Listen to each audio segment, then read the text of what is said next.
righty. All right.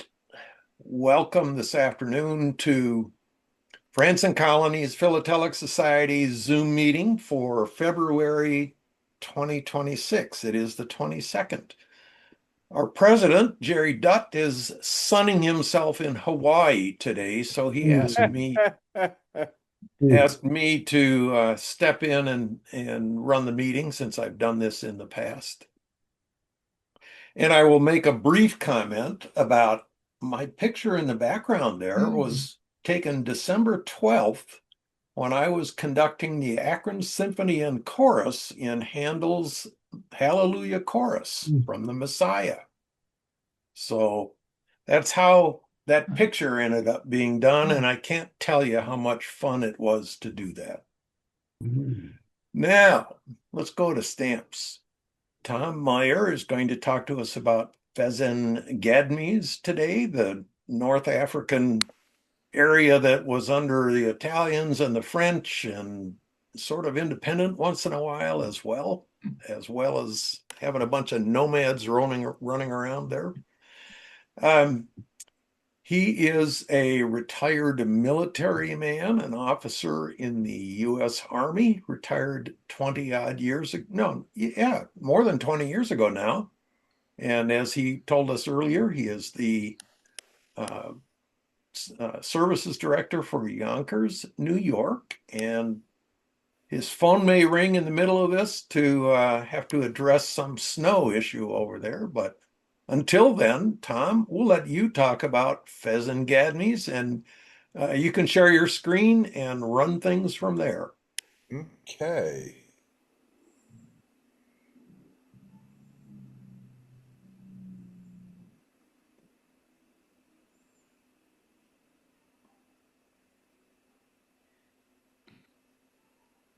Can everybody see that? Oh, nothing has changed. Nothing has changed. No. Okay. Do you have me on share? Yes, I have allowed you to share. Uh-huh.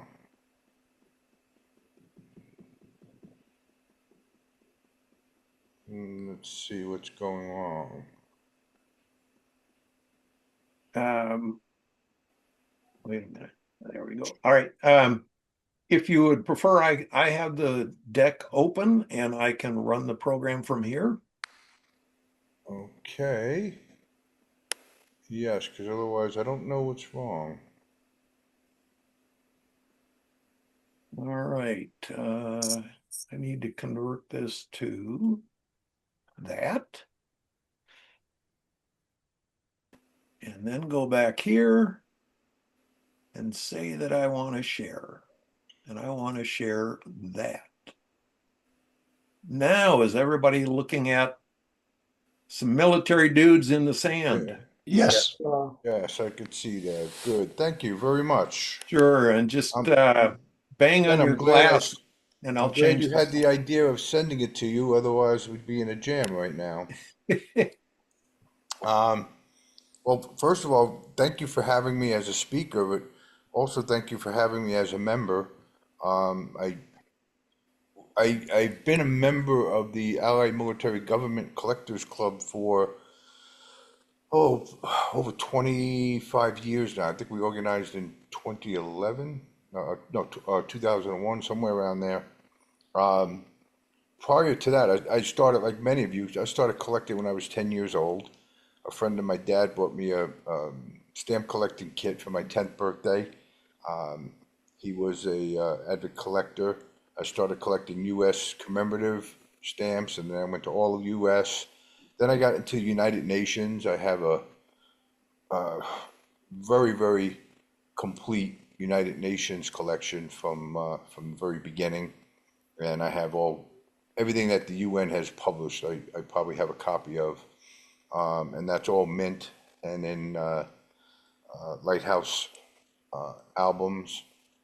And then I started collecting U.S. Trust territory, and then I got into the Allied military government when I saw one of Joe Bush's advertisements in Lynn's newspaper, and thought it would be a good connection between my enthusiasm for military history and for stamps, and it was. And I've been focused on that for a very long time.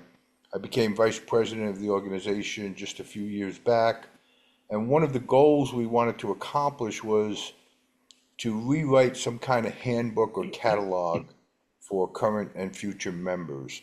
The last time somebody had written a catalog and handbook was Joe Bush. I think the last reiteration was 1982, so it was overdue. So I took on that challenge with several other members, and I started doing research. And I got to be honest, up until then, I had never heard of this country. Uh, didn't know it existed. Obviously it's a dead country, but it did play a vital role in French history and in World War II. So I presented it to the members as a potential country that should be included in the Allied military government collectors realm. So I wrote an article about it. Jerry had joined the club when I joined this club. He joined AMG. And then he said, we were talking, he said, would you like to do a presentation? So I volunteered and said, absolutely. I'd love to meet some new collectors, expand my horizon. And I'm very impressed. I see you guys have 32 other members on your meeting. That's a great number. I'm not sure what the total membership is, but having 33 members on a Zoom call on a Sunday is very impressive. I think in the Allied Military Government Collectors Club, since I started the Zoom meetings a couple of years ago, our top number might have been 15, 16, 17 members. So congratulations on getting all these members to come out virtually. Let's see, can we go to the next slide? I think we all know where it's located, but for those who do not know, it is now part of Libya in North Africa. It has been an Italian colony. It has been a French colony. It was a kind of loosely part of Libya, along with some other countries in northern France. It was under or close to Vichy France when they had Algeria and Chad, and the Italians had the rest of it. We all know the story of World War II, and the British attacked westward while the rest of the Allied forces landed in Morocco and Algiers. And during Operation Torch, the Free French forces pretty quickly changed sides and joined the Allies. And the story goes that the British approved and/or asked the French to move troops up from Chad into Fezzan and kind of protect their left flank as they were continued to march west, squeezing the Germans between the two pincers. The Free French also provided the Allied armies with the 19th French Corps as part of the first U.S.-French Army, and that's significant to Allied military government collectors because we try to find that nexus of when and how did a particular country become part of the Allied forces, and that's about when the French switched sides again and became part of the Allies. Next slide. So in January 1943, the Free French forces moved into Fezzan with the approval of the British, and into Ghadames was handed over to them as part of the Southern Tunisian Command. The French military governed Fezzan from 1943 to 1950.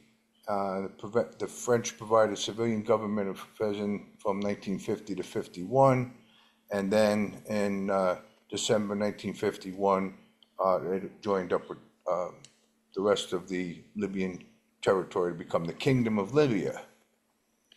Next slide.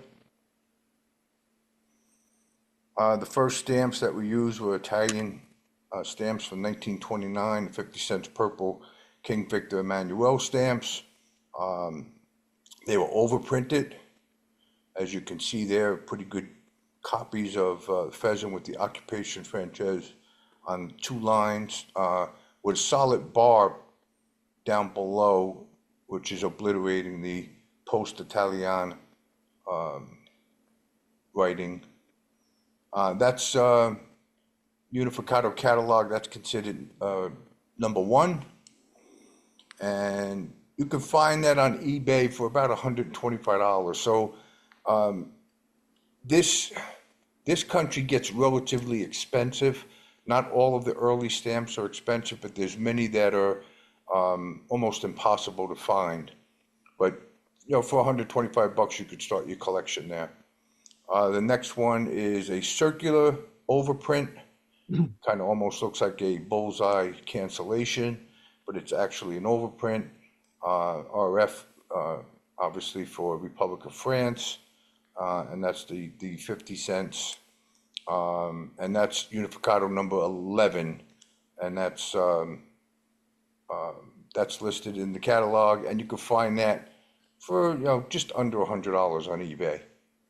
Next slide. First airmail stamps, same overprints, different stamp. The brown Pegasus stamp from Italy, and again, Italia is blanked out on the first stamp, which is A1, and that sells on eBay for 15 to $30. And then the next overprint, the circular overprint, same as the number 11. This one is A3, airmail stamp 3. And again, you can see this is a very nice overprint copy. It's pretty well centered for the time period. Many that you'll see are slightly off-centered.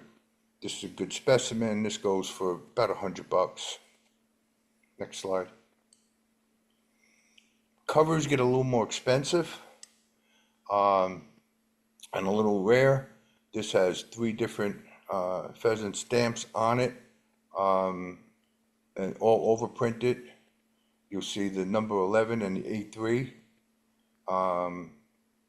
And this one's from June 4th, 1943 cover. Pretty clean. You can read most of the cancellations. You can read the address. This cover will go for about anywhere from 125 to 2 1/4. Next slide.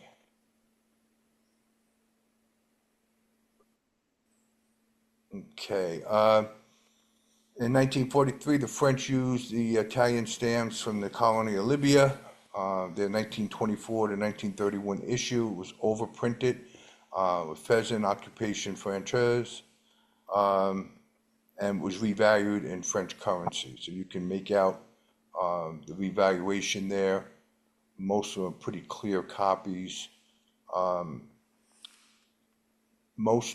half were done in black ink, the other half were done in red ink. The 5, 10, and 20 revalues are in black.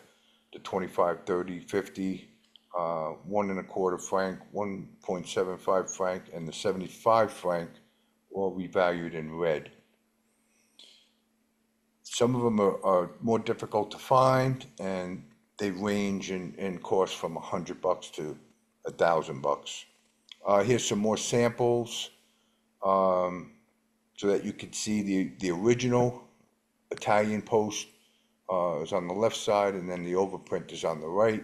You'll see I just gave you a few samples.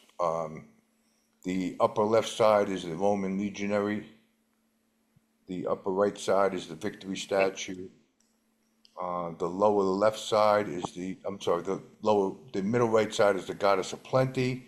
The lower left is the Roman galley ships leaving the port of Tripolitania.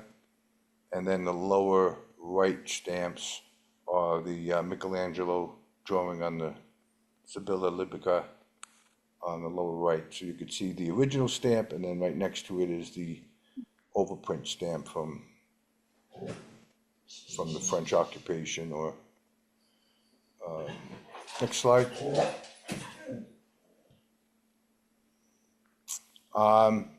This was the next 50-cent red Libya stamp. It's an airmail stamp. You can see the original. It's originally a French stamp. Then it was overprinted Libya. So what the French did was, of course, they lined out Libya. They lined out the current value, and they overprinted it with Fezzan and occupation of France and a 7.5 franc value overprint. This issue can be found with double overprints, triple overprints, different shifts, different bars, the bars that are obliterating the original currency. Some have two, some have three. So there's plenty of different variants that you can collect if you wanted to just specialize in this one particular stamp. You could probably have, a 10-page collection if you were really just wanted to focus on one area and not for a whole lot of money. This stamp is readily available. You can find it on eBay, and it goes anywhere from $50 to $300 or $400, depending on your taste for centering and clear copies, mint never hinge versus used copies. But very interesting stamp just by itself. Next slide. This is Italian post stamp, the Goddess of Plenty. Was overprinted with an RF, and you could see it quite easily on the stamp. That's the actual overprint. That's not a cancellation. And it was printed on 2 lines, and it was a 25-cent stamp and revalued to 1 franc. And it was used during the occupation. It's Unificado catalog number 12 and runs for about 25 bucks.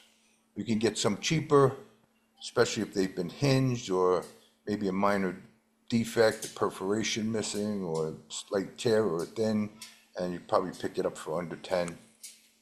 Next slide. This is where this collection gets a little pricier. These are the parcel post stamps of Italy. There's 7 values, and they were overprinted on 2 lines, RF1 and FR, and then Fezzan on the other.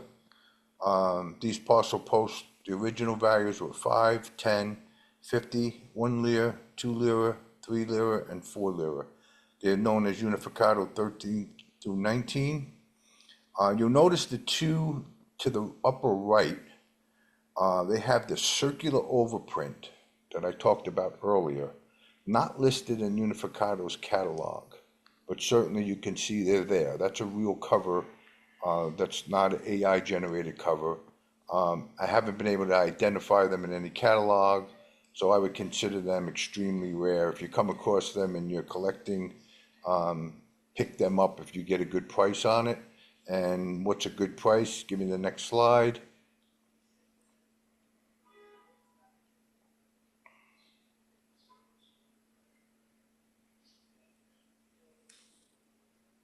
There we go. These 2 covers on eBay, price of $17,495 on the left. It has a catalog value of 142,000 euro. I also found a set of the used pairs on eBay without the covers going for about $10,000. So they are quite rare and scarce. So if you have the opportunity to grab them at a good price, anything under 10 grand would be considered good if you have that kind of collecting budget. Next slide. I don't, by the way, so I don't own a copy of those. In 1946, the French military administration started issuing stamps just with Fezzan and Ghadames on it, and they consisted of 3 different pictures with various values. Fort Seba, it was the seat of the French military administration. There wasn't much else in that country, a couple of towns and oasis villages. These are Unificado 20 through 24. You'll see on the top line, the top two lines. The mosque and the Turkish fort at Mosul, with values of 250, 3, 5, 6, and 10 francs. Unificado 25 through 29. Those are the two center lines. And the map of the military territory along with a legionnaire and a camel and Fort Seba in the background was the third part of that issue. The complete set can be found for about $15 or less if you wait and shop on eBay. All stamps have RF on it, representing they were French territory. Next slide. Mhm. In 1948, the French military administration issued two airmail stamps. They're both here, the 100 franc and the 200 franc. The 100 is the red on the right, 200 on the left. They're listed in Unificado for anywhere from $15 to $40 for the pair. Again, depending on your centering and mint or used. Next slide. Mhm. 49, they issued two additional sets of stamps. The first was an 11 series for Fezzan. It included various colors and denominations. They're listed as Unificado 34, 35, and they sell on eBay for about $35. And they all have, they're all indicated with military territory on them. Next slide. The second was an 8 series issue for Ghadames only. It consisted of this colorful design of the Croix d'Ajuda in denominations of 4, 5, 8, 10, 12, 15, 20, and 25 francs. And that's listed as Unificado 46 through 53. That set runs for about $50. And then the two bottom stamps on the collector's page there are listed as A6 and A7, and they were the airmail stamp versions of the same stamp. And I added a cover there to display how they were used. That's a nice clean cover. Next slide. In 1950, the military administration issued two set charity stamp, the two on the top of the page, 15 plus 5 franc and a 25 plus 5 franc. And they're listed as Unificado 54 and 55, and they run about just under $10. The final regular issue before independence were issued by the French civilian administration. The military was left off the stamp. It was no longer a military run government. It was a civilian run government. And they issued 12 stamps. And those are the bottom stamps that follow. Next slide. And the French civilian administration also issued airmail stamp, the blue and the red. The blue was valued at 100 francs and the red for 200 francs. You can get the pair for $20 to $30. And these 12, the last 12 postage and 2 airmail stamps mark the end of the military administration and the beginning of civilian administration, which of course was the next step towards independence from the French authority altogether. Next slide. No collections complete unless you also talk about, in my opinion, and you also talk about postage due. The French government overprint included horizontal bars on the top, which obliterated the Italian post affiliation, and then printed, like they did in the original stamps, the country name, Fezzan, and occupation by France, obliterated or lined out Libya, and then put in the new value, which was 5 francs. So there's 5 of these stamps in different colors. Those were the only postage due stamps issued. Next.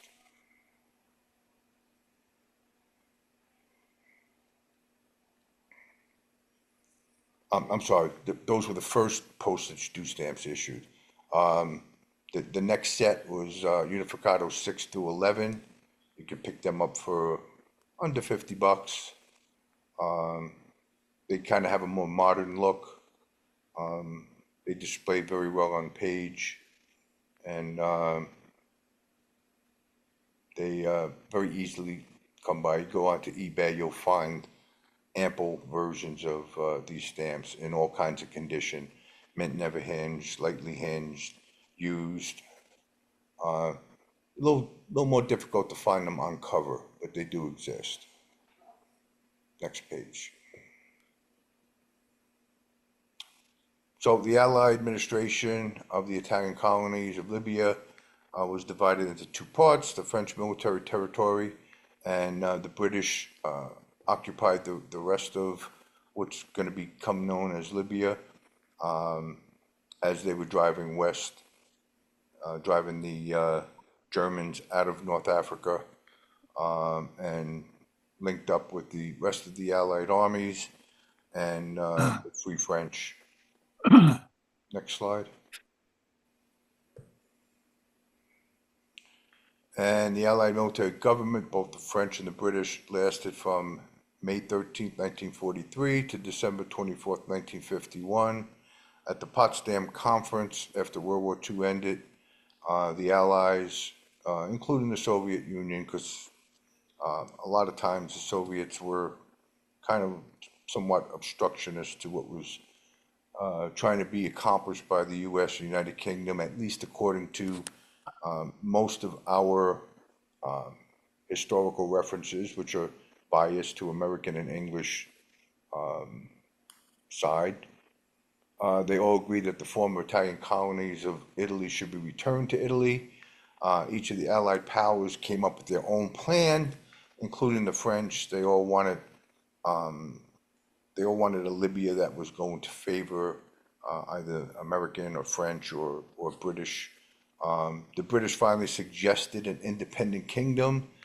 Everybody agreed, including the Soviet Union.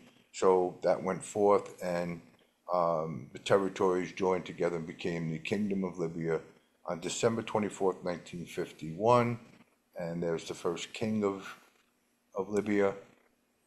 And I think that's it. Might be one more slide to wrap it up. Yeah, these stamps have some collecting interest. Allied military government, of course, I'm interested. It's a dead country, so those who collect dead countries have an interest in it. Anybody who collects African countries have an interest. Italian colony collectors, and of course, French and France and colonies, philatelic society members might have an interest as well. So, again, I don't consider myself an expert, but it was a country that during my research for the Allied Military Government Catalog and Handbook Project came up, and I think it has found a way into that series of collection and into that catalog that we're drawing up. And hopefully maybe some of you are interested in it, and we'll pick it up as part of your collections. I'll try to answer any questions you have. Like I said, I'm not an expert, but I do remember some of the research that I read.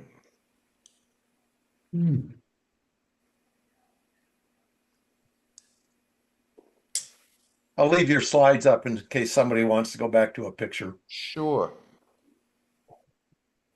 Any Yeah, questions? Tom, I have a question for you. In the catalogs that you use, are the used examples generally cataloging at higher values than the unused? Um, yes, obviously they are. I didn't quote any of the catalog values because the catalog I have is a very dated catalog. The Okay. values that I did take were mainly for mint never hinged and what I found on eBay. Okay.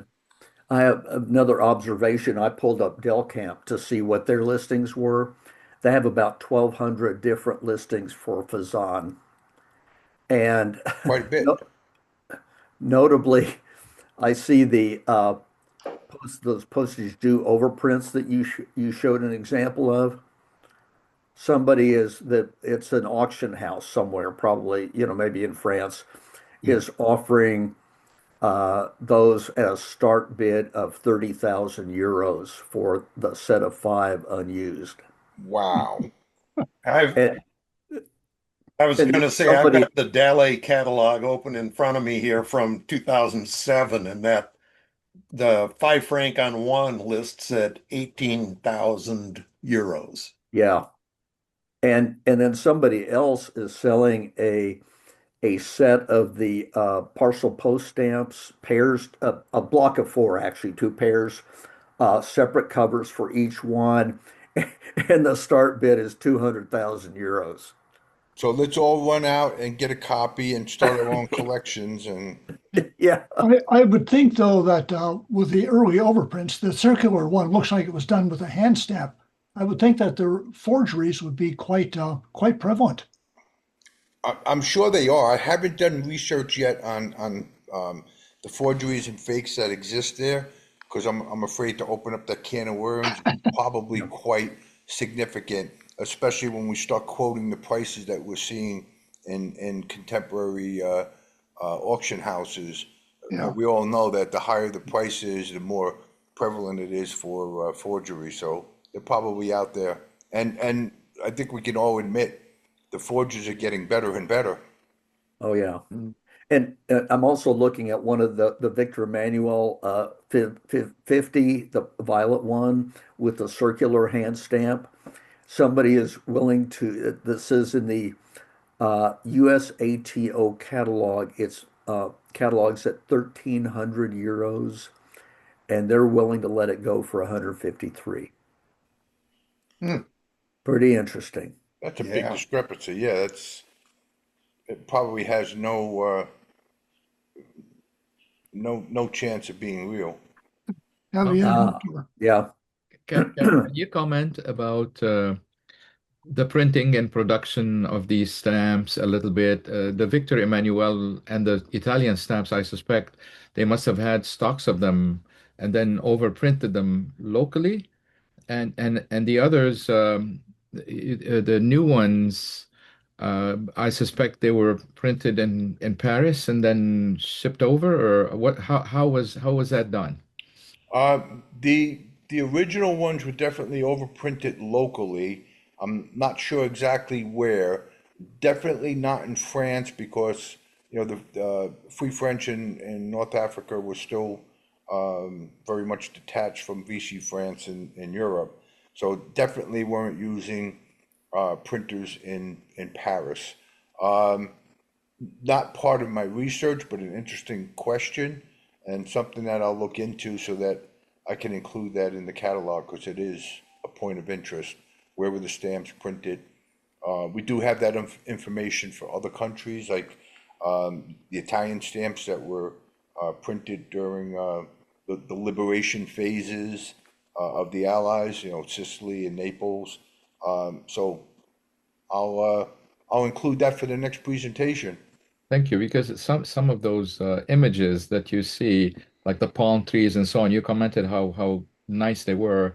They're engraved evidently, Yes. and the French probably, I think I saw them on some other African stamps. They use them recurrently, just change the names of the countries around them, so to save on on production, they just kept them that way. So I suspect that must have been the process. Yeah, but I don't know if they had any in country. Maybe they brought them back down to Chad. I don't know where they had a printing company. They had just come up from Chad and invaded Fezzan. So it's quite possible that they printed them there, but it's equally possible that they printed them somewhere else in Africa brought Yeah. them back in for use. So Yeah, very interesting looking at question. other stamps overprinted for French Equatorial Africa, I rather doubt that they were overprinted there. Yeah. Algeria had been liberated by that time, had it not? Yes. Concurrently, yes. So it's very possible that it was done perhaps in Algiers where there was more infrastructure and more printing presses and so Hmm. forth. Yep. The reason I suspect the post-war stamps were printed in France is in the catalogs they have the special blocks with the little punch out at the bottom, the little arc punch out. And I Yeah, know I owned a set of the deluxe proofs, so those were produced in France and not overseas. yeah, definitely. Yeah. I did notice my friend and fellow collector from the AMG Collectors Club is also a new member here. Carl. Carl, you on? I know he's calling in from Australia. Not sure what time it is there. Did he drop off already? He's still here. Carl Shariani. Yep. Carl is He's a pretty good expert in Italian and Italian postage stamps. Um, you there, Carl? Oh, he says his audio is off. He's got a Uh, bad connection. well, hello, my friend. Fix that audio before our meeting next week. Yep. Any more questions for Tom or comments?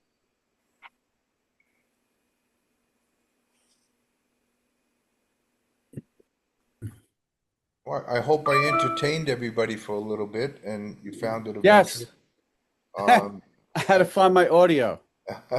It's Charles. It's beginning to snow here in Philadelphia. Um, so do you collect or have you any part in your collection from the mid 1800s, like 1860, 1870, when it was under Ottoman rule? no, I do not. I do not collect. My collection is Allied military government, which is post World War II, and that is my focus. I also have a U.S. collection, which goes back to the 1800s, but that's about it. Hmm. I wanted to thank you. That was a very good presentation. Thank you so much. Thank you. I promised Jerry that I would come back and do another presentation later on in the year because I do have some research material on the SAR and SAR land after World War II. So I thought that would be another point of interest for this organization. Yeah. Well, as you may know, Jerry collects Dohemy, right? And that's part of the African continent. And so you have common ground there in terms of the continent of Africa.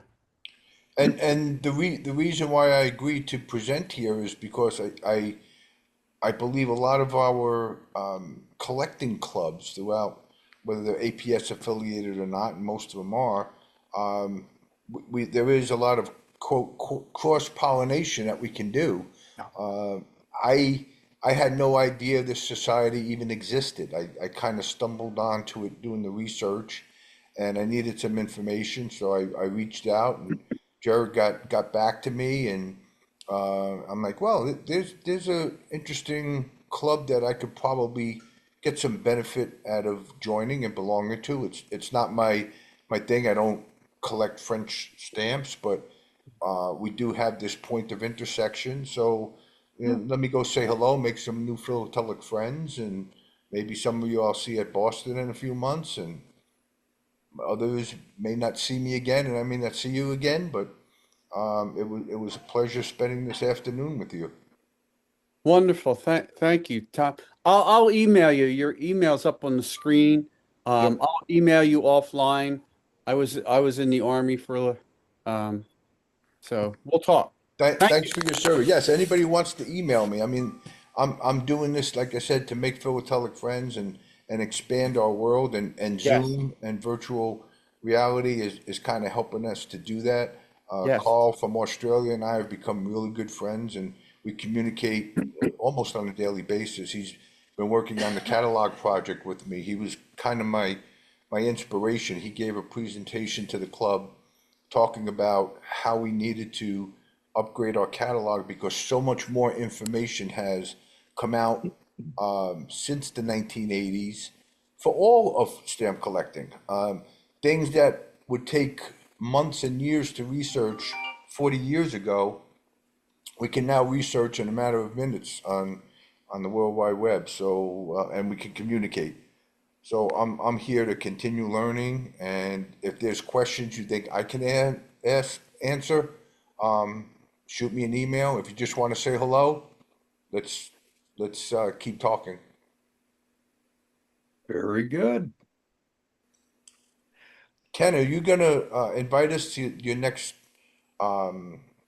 orchestra debut there, and so we can listen to you?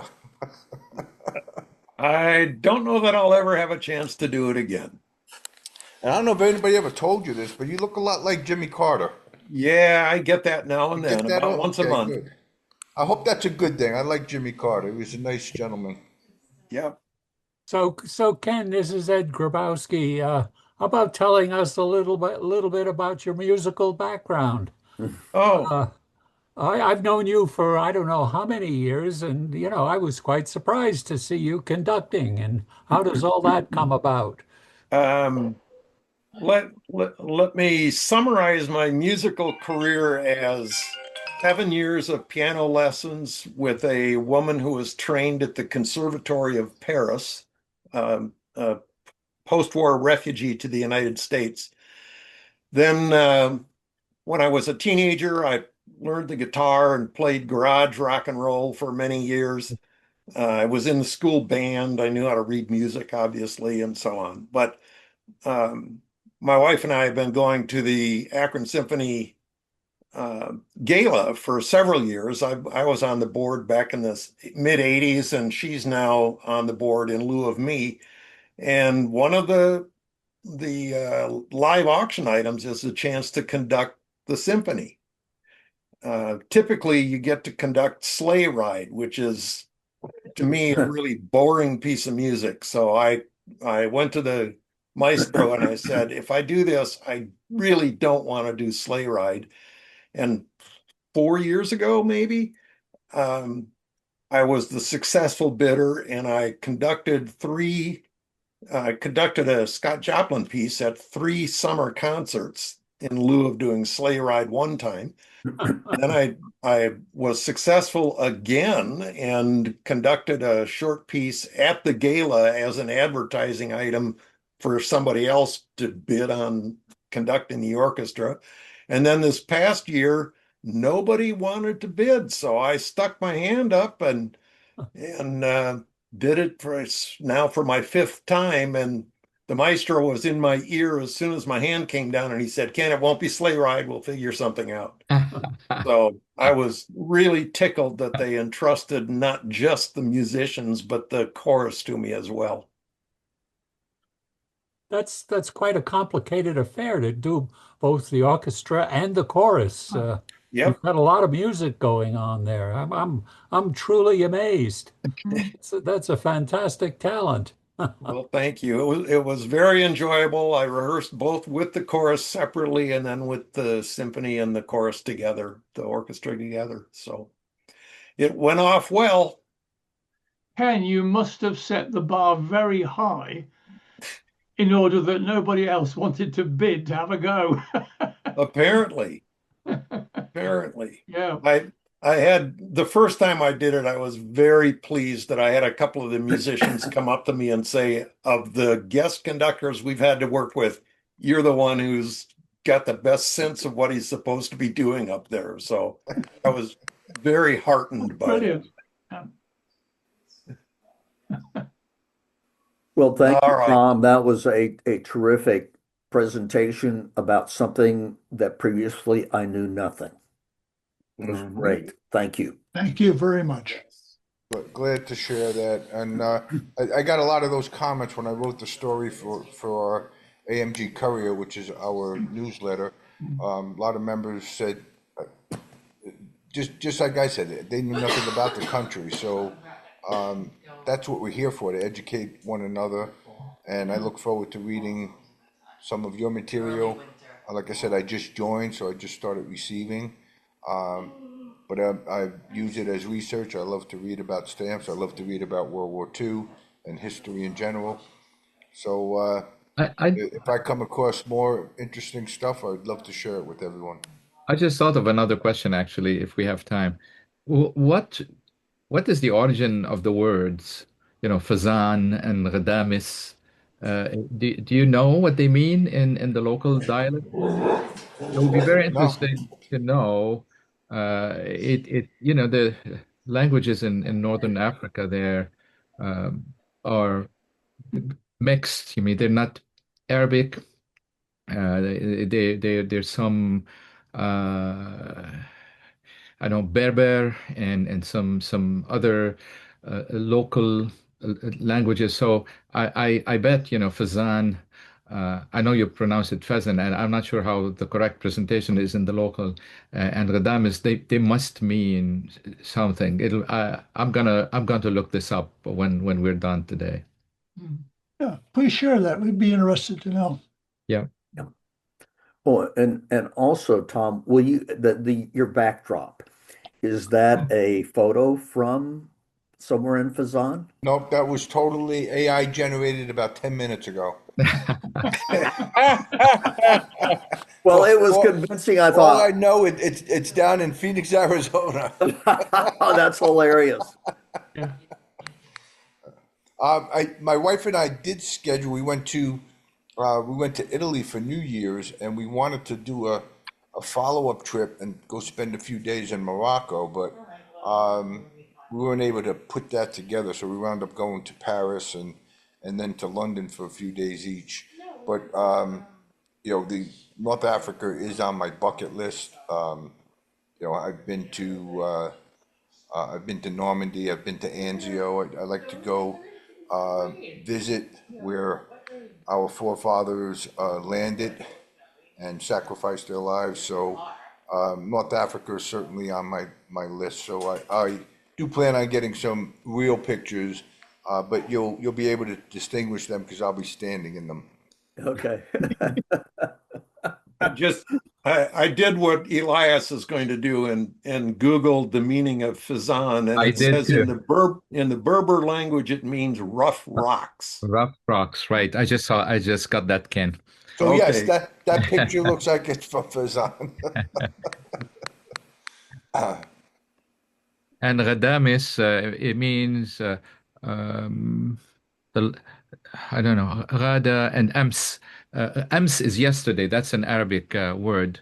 Ghada is lunch, Ghada. So it's Ghadames. This is how it probably should be pronounced, Ghadames. So the lunch of yesterday, and there's a story behind it. I use Gemini all the time for my research. It's amazing. That's what it's telling me and Ken. I guess he used the same. Apparently, yep. Also, there seems to be an alternative etymology that goes towards the country of the pheasants. Yeah. Since it was called Fazania in Latin long, long ago. Who knows? Yep. More to research. Interesting. All right. I'm going to turn off the recording.